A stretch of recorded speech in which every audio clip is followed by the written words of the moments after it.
While Thomas was being shut up in the shed, Wilbur was doing his shunting for him. And while Gordon was at the works being mended, James pulled the express. "I'm sorry you have to do my work this week," said Thomas to Wilbur.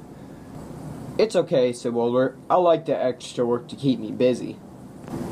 One night, Percy wouldn't shut up. "It's not fair," he kept saying. "Why do you always get to pull the express and Gordon isn't available, James? I should get a chance."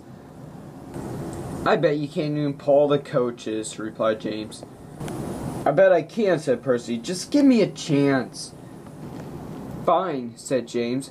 "How about tomorrow I'll pull the mail and you pull the express, okay?" "Deal." And with that, the engines went to sleep. Percy got to the station as quickly as he could. "Get in quickly, please," he said to the passengers. So they got in as fast as they could. The guard blew his whistle, and Percy tried to pull a train, but he couldn't. The train was very heavy. At last, the train started to move. I'm doing it, puffed Percy excitedly. Percy chugged into Henry's tunnel and out the other end. Engines blew their whistles and honked their horns as Percy passed. "They love me," Percy thought cheerfully. Suddenly, Percy was approaching Gordon's Hill.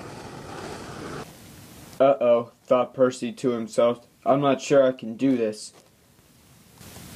Percy started up the hill.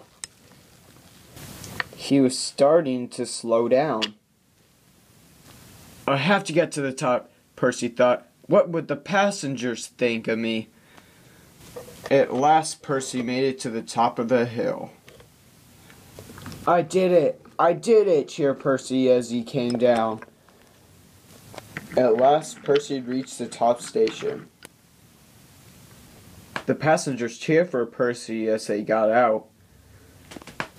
James was there waiting for him. "Well," said James, "you proved me wrong." "Darn right I did," said Percy. "I did it." James then puffed to the end of the train. "You think that we should tell him that he wasn't pulling the express at all?" said James to Wilbur. "No," said Wilbur. "Let's let him have this one." And together they both laughed.